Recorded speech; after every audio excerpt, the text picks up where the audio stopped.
ब्रह्मा विष्णू आणि महेश या त्रय देवता सुद्धा पशुमुखातील अंधकारात अडकल्या गेल्या. पण त्या अंधकारातून बाहेर येण्याकरिता ज्या गायत्री मातेनं मंत्रोपदेश केला, तो मंत्रोपदेश या विश्वात समस्त देवतांना नव्हेच तर आम्हासारख्या सामान्य मरत मानवांनाही ग्राह्य ठरला गेला. म्हणून हे देवा, तुझ्या आज्ञेशिवाय या विश्वात झाडाचं पानही हलू शकत नाही अथवा धुळीचं कणही लढू शकत नाही. आणि म्हणूनच डांग देशाचं नेतृत्व या माझ्या जनतेनं मला दिलं, त्याचा मला स्वाभिमान आहे. देवा, मला ज्ञाते उद्यमेन हि सिद्ध्यन्ति कार्याणि न मनोरथैः न हि सुप्तस्य सिंहस्य प्रविशन्ति मुखे मृगः. झोपलेल्या सिंहाच्या गुहेत सिंह झोपला असताना त्याच्या मुखात आपोआप भक्ष्य येऊ शकत नाही. तद्वत उद्योग जर का राजकर्त्याने यशस्वी होण्यासाठी उद्योगांची कास पकडली नसेल, राज्याच्या ठिकाणी राज्य सुजलाम सुफलाम कधी होणार नाही. माझा जनता जनार्दन, ज्या जनता जनार्दनासाठी देवाकडे मी मागणं मागतोय, हे देवा, निश्चितच माझं मागणं पूर्ण करशील. उचित क्षत्रिय असेची मृगया शास्त्र असे बोलते. अर्थात कमरेला बेका घालून बसलेली तारिणी, या तारिणीला रक्तस्नान घालावं, शिकारीच्या निमित्तानं घनदाट अरण्यात प्रवेश करावा, हा उदात्त हेतू लवकरात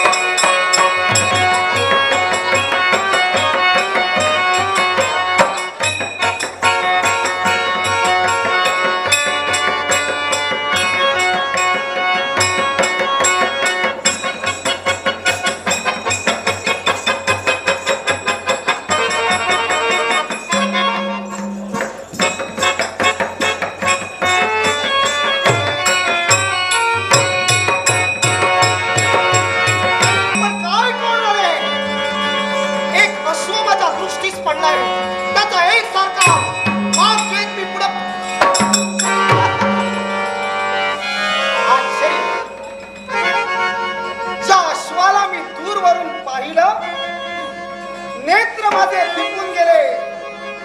मी माझ्या राज्यात आजपर्यंत अश्वशाळेत कैक अश्व पाहिले, शिवाय मित्र प्रदेशात जाऊन सुद्धा आम्ही कैक अश्व पाहिले. पण त्या अश्वांना पाहिल्यानंतर आमचं मन त्यांच्याकडे ओढ घेत नव्हतं. पण हा अश्व पाहता क्षणी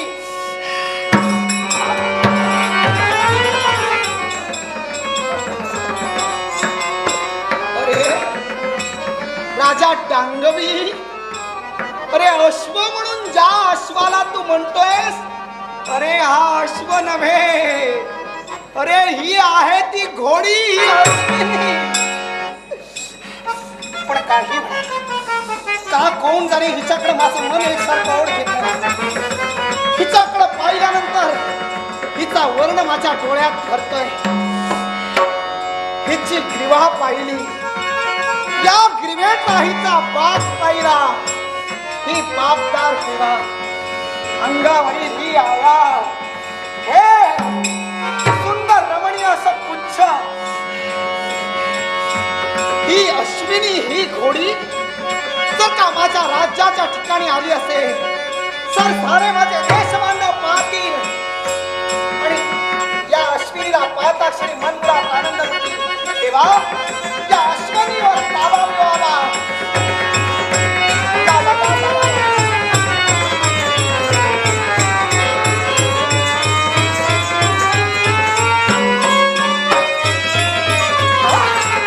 अश्विनीला पकडण्यासाठी जातोय, पण घोडी ही पुढे पुढे जातोय. हा म्हणताय,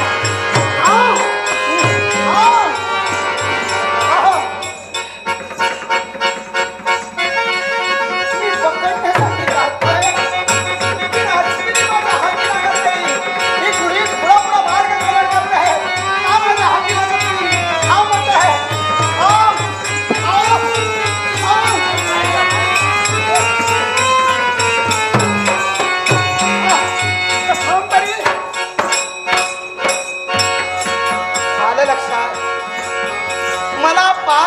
आणि तिला माझ्या बरोबर यावं असं वाटलंय आणि माझ्याकडे पाहून एकसारखी मान डोलविते. काय ग, तू या आमच्या राज्यातील आहेस का?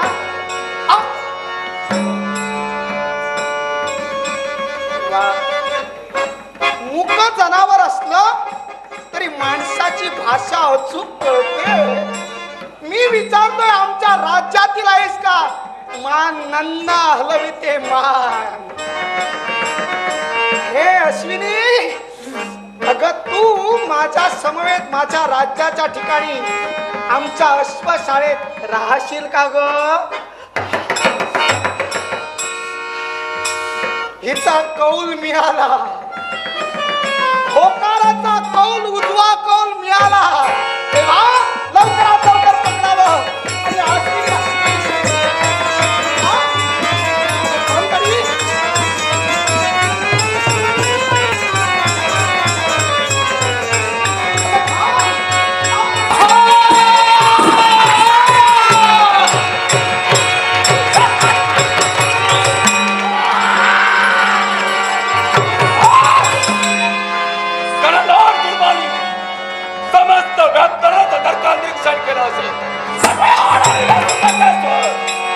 सर्वांगाला कसं भेडसावण्याचा प्रयत्न करतात.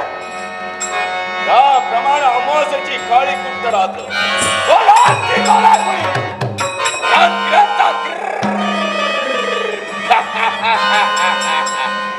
आणि ब्रह्मराक्षस या अरण्याच्या ठिकाणी तो फिरतोय. तो सहजच नव्हे तर मुद्दाम स्वतःच्या वेळाचा त्याग केला. अरण्याच्या मार्गाने मार्गक्रमण करतोय. या ब्रह्मराक्षसानं अपयशाच्या देवात तोंडच पाहिलं नाही. पूर्णतः मी जाणत आहे. एवढंच कशाला, माझ्या सानिध्यात फिरते एक ब्रह्मराक्षस पण ते फिरतात ते दिवसाचे.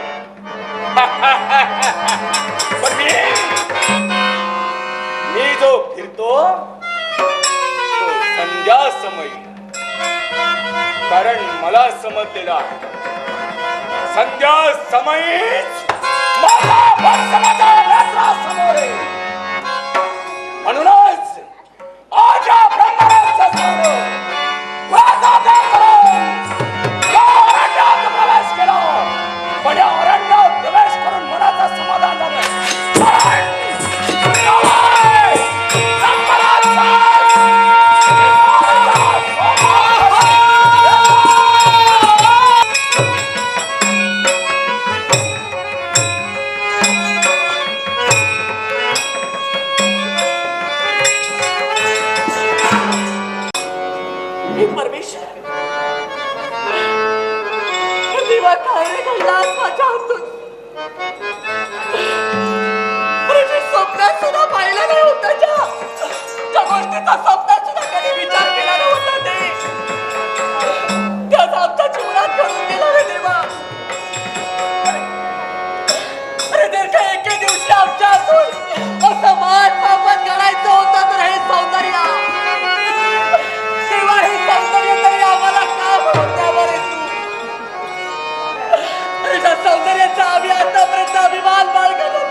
नाश केला. अरे एका उच्च पदावरून देवा या भूमातेवर आम्ही कोसळलो रे देवा. आम्ही कोसळलो.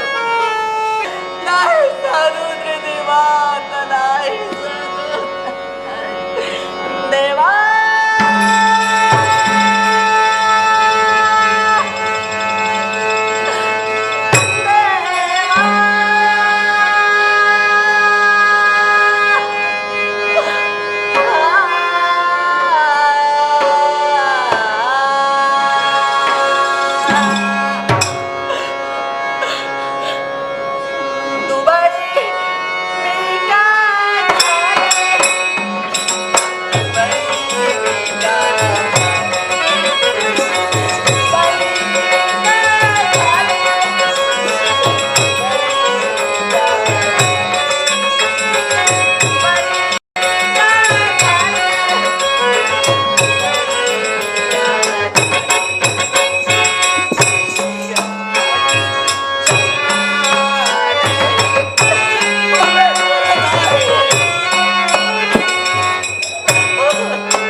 घाबरली.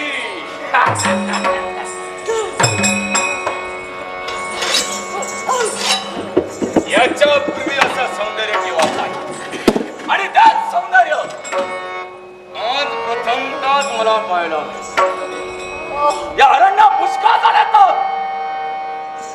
पण त्यांच्यातील तो दिसत नाही. तुझ्याशी मी मोठ्यानं बोलणार नाही कारण तुझ्या जवळ जर का पाहिलं असेल तर थोडीशी घाबरलेली दिसते. तुमच्या फक्त आवाजाने माझ्या हृदयाचा धडका होतो. अगं माझा आवाजात कशाला माझ्याजवळ पुष्कळ काही आहे. नको नको मी दाखवणार. नको नको फक्त आवाजाने आमची ही दशा झाली तर अजून तुमचं भीतीबाई काय काय ते पाहून आमचं काय होणार. अजिबात चिंता करू नकोस. हे बघा मी घाबरू नकोस. पाया पडते तुमच्या. या अरण्यात तुझ्या आणि माझ्याशिवाय कुणीच नाही. बरोबर आहे. करण्याचा विचार खूपच आहे पण काही करणार नाही. पण मला एक सांगतो कोण तू नाव काय तुझं राहण्याचं वसित नाही असं काय करताय म्हणजे एका वेळेस जर का एवढा प्रश्न विचारला असाल तर कुठल्या प्रश्नाचं उत्तर द्यावं तुम्हाला. शेवटपासून सुरुवात कर. शेवटचा तरी समजला. शेवटचा प्रश्न शेवटपासून प्रथम पहिल्या. आता तुम्हाला शेवटच हवा तर शेवटच सांगते. सांग लवकर. नाव आमचं उर्वशी. उर्वशी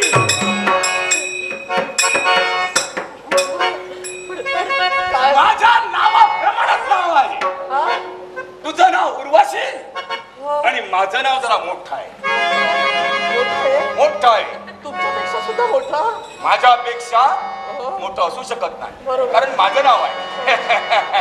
सांगा या अरण्याच्या ठिकाणचं वास्तव्य. या अरण्याच्या ठिकाणी सावकाश सांगा हो.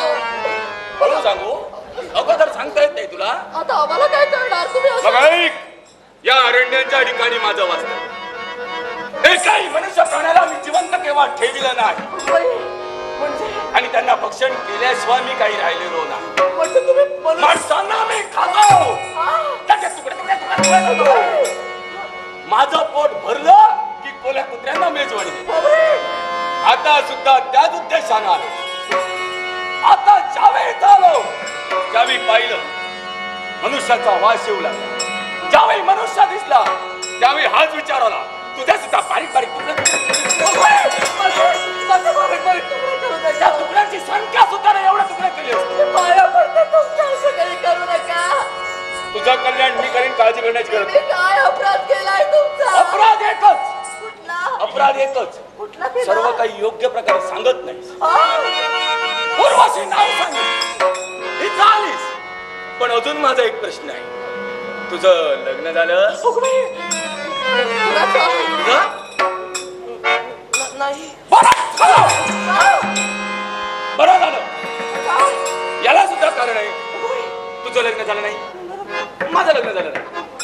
माझं लग्न झालं नाही तुझं लग्न झालं नाही. अगं या विश्वाच्या ठिकाणी माझ्या सारखा नवरा तुला शोधून सापडला. पुण्यासारखा एवढा सुंदर सद्गुणी पराक्रमी मीच तो. तुम्ही माझ्याशी लग्न करणार. अगं तुझ्याशी लग्न का तुला राणीप्रमाणे मला चिंतनाचा आजपासून तू माझी बायको मी तुमची बायको. मी तुझा नवरा.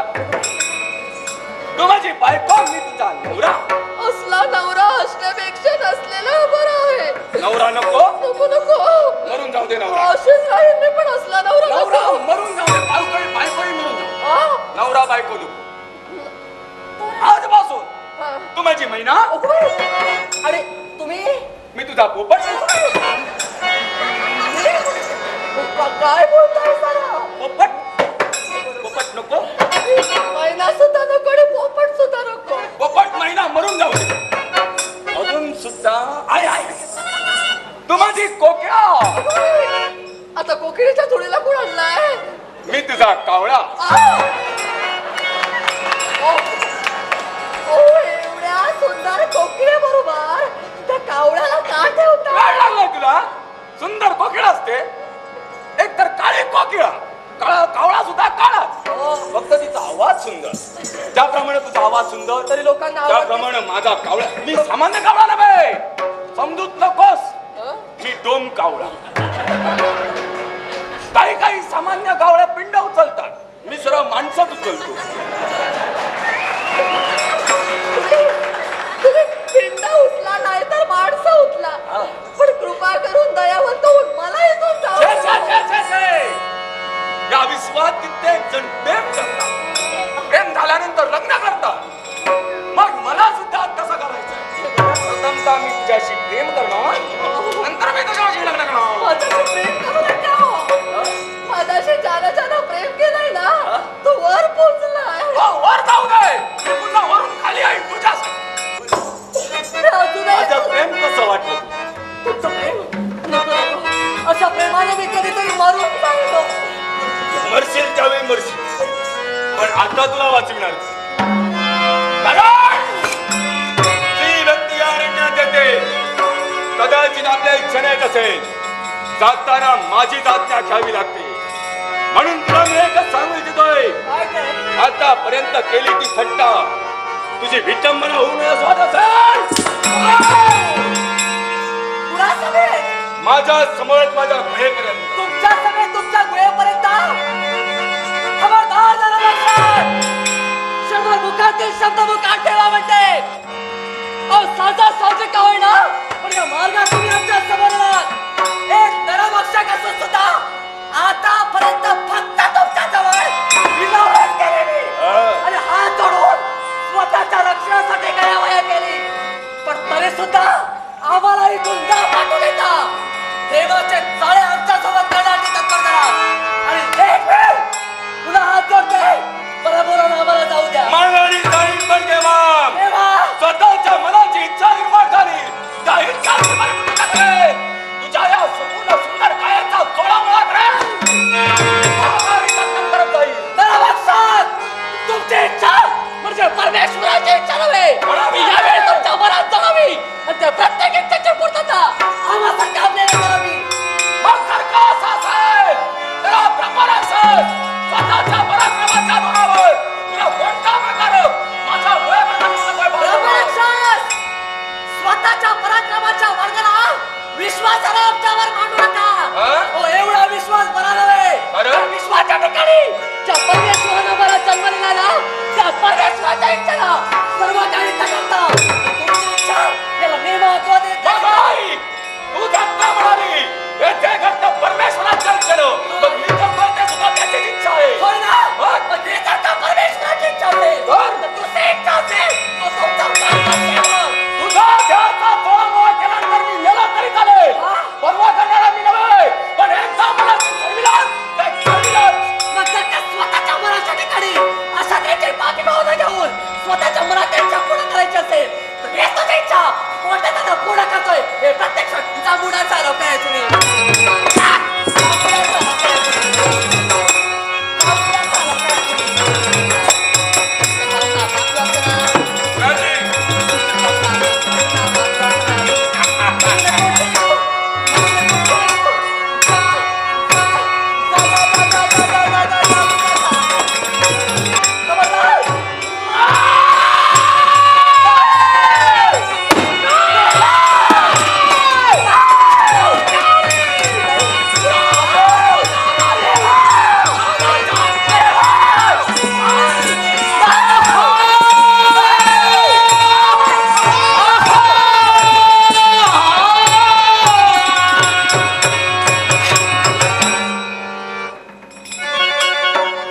खबरदार आहे शब्द तुझ्या मुखातून. डांग देशाचा राजा राजा डांगावी म्हणतात मला. इथं का धावा वाचवा शब्द तिचे ऐकले आणि आमचं येणं इथं झालंय. चार ते तिच्या मुखातून मदतीचा हात आलाय. मदतीच्या साह्यासाठी तिच्या मुखातून स्वर बाहेर पडले.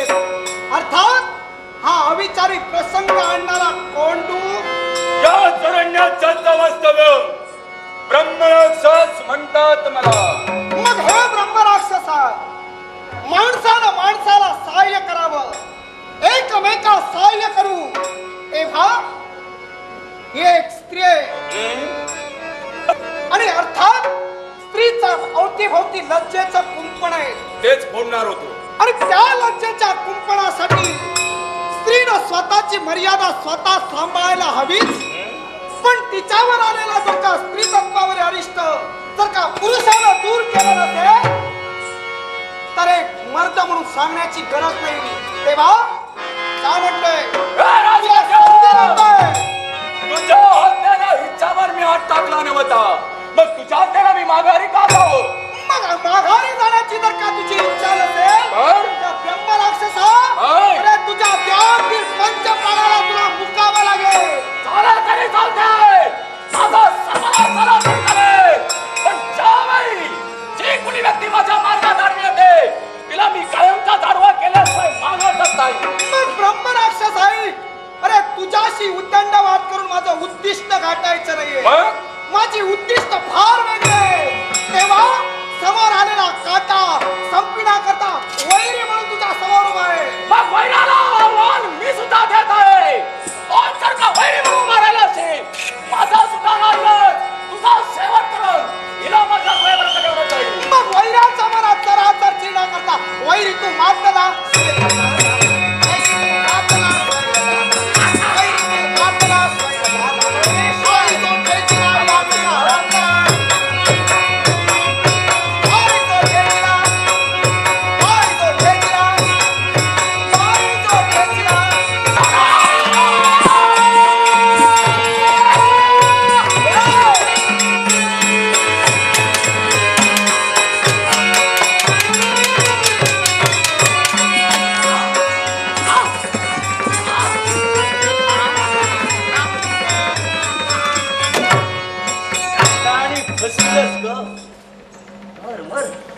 अरे कुणाला मारायला सांगतोय तू मग?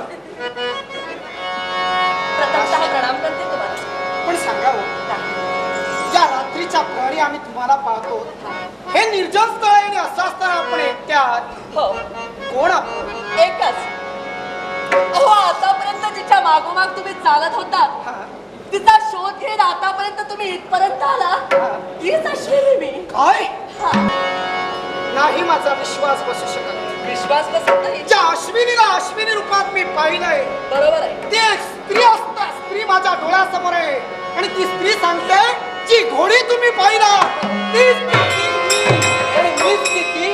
आता माझ्या शब्दावर तुमचा विश्वास नसेल, हा, पण पुढे जे काय मी तुम्हाला सांगणार आहे ना, ती गोष्ट ऐकल्यानंतर माझ्या साऱ्या शब्दांवर तुमचा विश्वास बसेल. काय? मी बोलते ते सत्य आहे.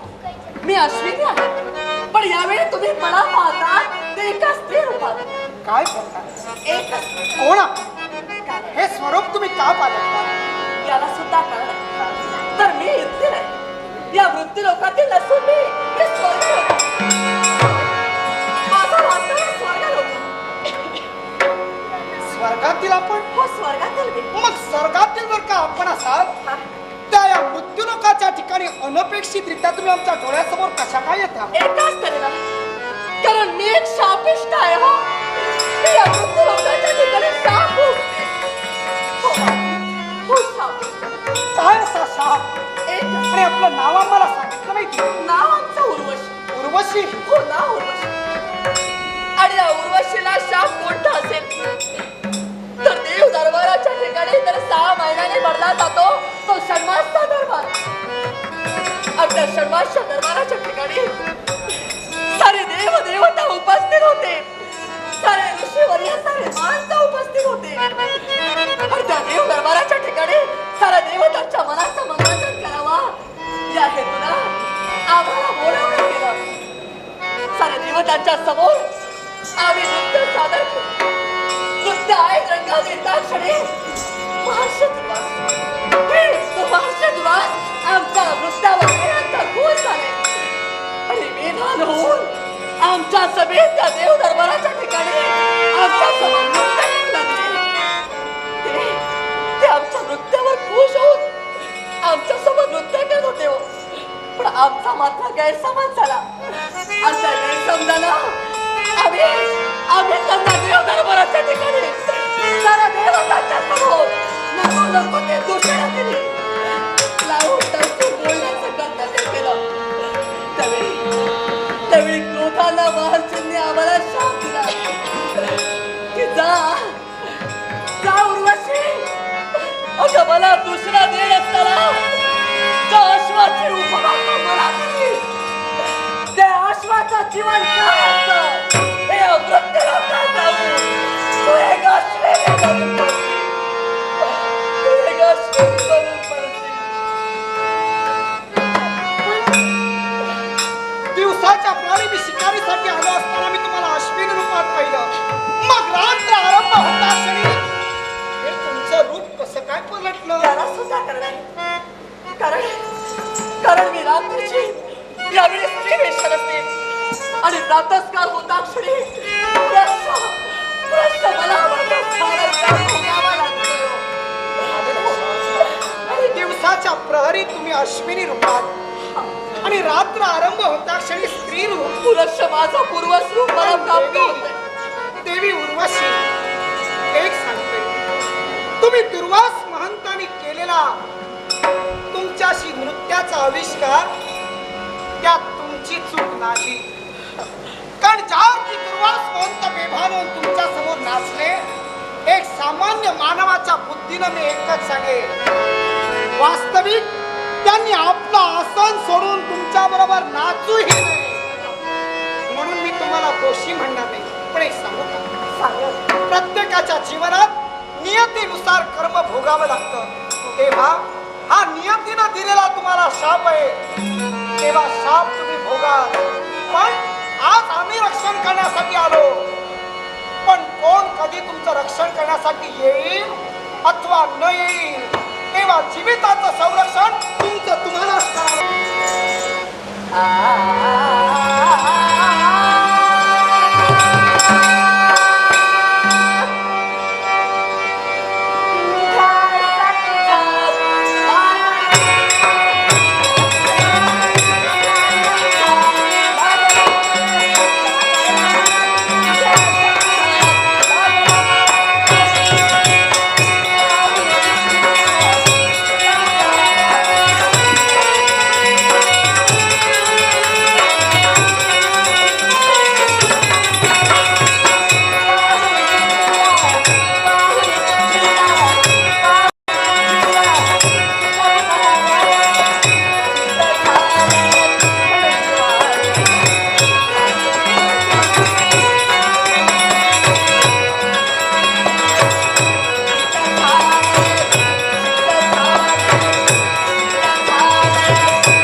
तुम्हाला पाहिल्यानंतर ज्या भावना निर्माण झाल्या, देवी तुमचं बोलणं आणि त्या बोलण्याचा अर्थ राजा गांगवीला कळला.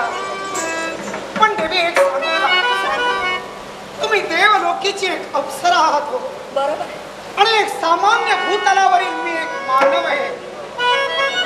हे तुमचं माझं नातं जुळेल का? काय कोण जाणे तुमचं सौंदर्य मला तुमच्याकडे ओढू लागलंय. तुमचं हे सौंदर्य मला तुमच्याकडे का म्हणून ओढून घेत आहे? देवी, या प्रीतीला जर का या प्रीतीला ओळखलं असेल तर तिला या प्रीतीचा हात देवी तुम्हाला आम्ही दिला. पण देवी एक, देवी स्त्रीचं सौंदर्य हे स्त्रीचं सामर्थ्य आहे. पण देवी सामर्थ्य हे जातिवंत पुरुषाचं सौंदर्य आहे. आणि त्या सामर्थ्यावर तुम्ही फुलला देवी, विसरू नका. आणि एकच सांगेन की तुमच्या सौंदर्यानं, शृंगारानं आमच्या वीरस्त्रीला तुम्ही वाढवा. वीरस्त्रीची आग आमच्या नसाला पेटून दे. ते जग तोंडानं बोलू दे की एक अश्विनी घेऊन राज्याच्या ठिकाणी एक राजकर्ता आपली पत्नी म्हणून सांगतोय. चला माझी जनता मार्ग प्रतीक्षा करते. चला या.